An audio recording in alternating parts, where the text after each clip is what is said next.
It's Bobby Skinner talking Giants, and the Giants win 27-22, and we are 4-1, and it feels damn good. It feels really good to be winners. Undefeated in London, by the way, never lost. Matched the 2021 win total in 5 games. Coaching matters, and adjustments were made that led to a Giants victory in this game where they were down. They were down by 10 points to the Green Bay Packers and the two-time defending MVP and Aaron Rodgers, and they found a way to win. This is a huge win for everybody on this roster, but football always starts and finishes with the QB, and Daniel Jones put out an best performance of the year by far to me. Went 21 of 27, 217 yards, had 10 carries for 37 yards. I think it was actually 7 carries for like 40 yards, but they kneeled the ball at the end of the game.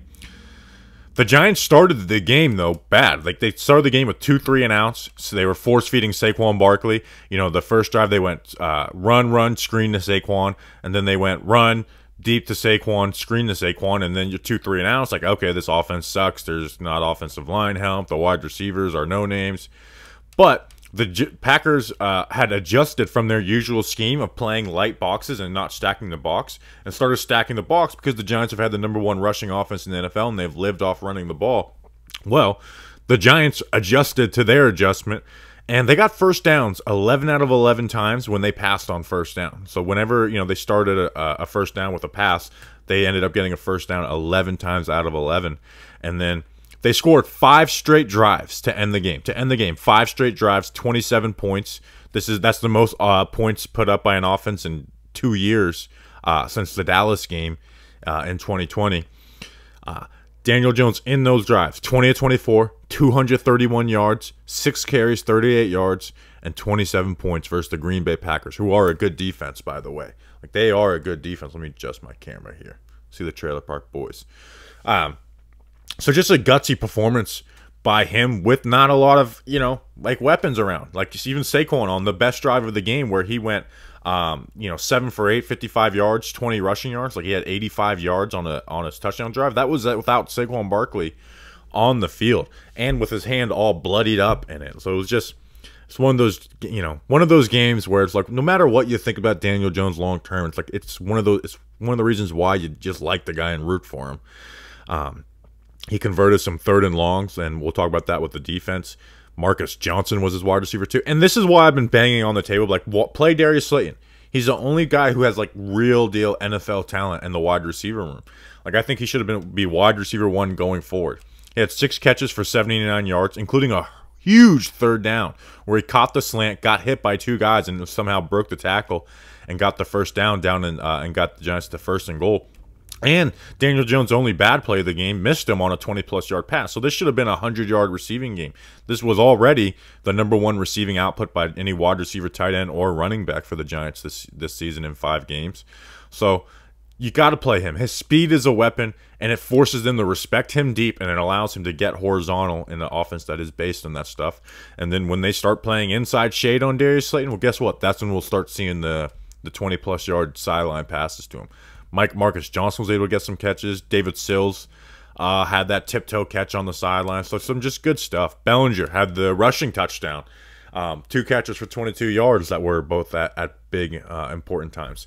And then obviously Saquon Barkley, who's been the leader of the Giants offense this season, left with a shoulder injury, then came back and had that 41-yard catch that got them down in Packers territory where they scored the game-winning touchdown. It was his lowest production of the year, by the way. He had 5.4 yards per carry, 70 rushing yards, 3 catches, 36 yards. So we're 5 games through the year, and Saquon Barkley's worst game, he put up 5.4 yards per carry and over 100 yards from scrimmage. So I'm guessing that he's still going to be the NFL scrimmage leader after this week. I got to rewatch the O-line, but they didn't nuke the game, so that's progress. The Giants were able to operate a straight drop-back passing game, which they weren't able to do the last 2 weeks. They had to go to that under-center play action, and anytime they did do a straight drop-back, it was an issue. So that's huge for to be able to score points. You got to have, just some simple offensive stuff. And then on the defense, make sure to like and subscribe. I always forget to ask people to do that. Wink Martindale holds Aaron Rodgers to 0 points in the second half.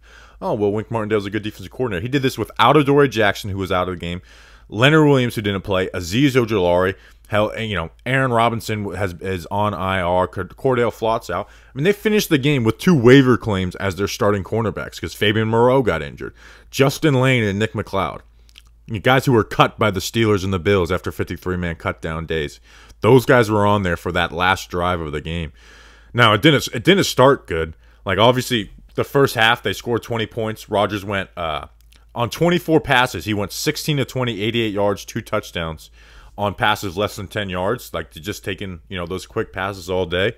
Well, even without Adoree Jackson, Wink Martindale adjusted, started pressing up on the wide receivers, and then gave safety help over the top and that forced Aaron Rodgers to kind of get into like, okay, let's get some chunk plays deep because the easy stuff wasn't there. And then the last drive, they kind of reverted to some of that stuff and bend, don't break defense, which ended up working, having 2 tip passes on the last 2 plays of the game.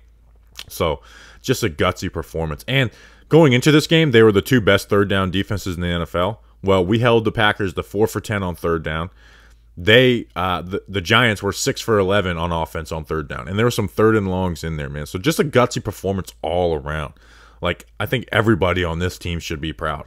Nick McLeod came in and they targeted him twice, gave up a big play, gave up a defensive holding, and then was able to hold his own. Had safety help, but was able to not nuke the Giants defense. So this was fun, man. We'll have a podcast out in the morning, film review, O-line report, all that good stuff this week. Fun in London, baby. And the Giants are 4-1, only 4-1 team in the NFL while I'm recording this. So don't let anybody take this away from you. It's time. I said going into this game, if we win this game, it's time to start talking about a playoff berth for the Giants. 4-1. We're a third of the way through the season, and we're on pace for 12 wins. Probably won't stay at that pace, but nonetheless, very cool stuff from Brian Daboll, Mike Kafka, Wink Martindale, and then the players: Daniel Jones, Slayton, Saquon, Dexter. Oh, that's what I forgot to mention. Dexter Lawrence had maybe the biggest play of the game, where the Packers are in field goal range, and he gets that sack on third down and kicks him out of field goal range. Like, Dexter Lawrence took 3 points off the board on his own, and hell, maybe even 7 if they end up converting that. So good job on Dexter Lawrence building off of last week's performance. So appreciate you guys. Like, subscribe, with that good stuff. We'll see you in the morning with the podcast. Let's go Big Blue!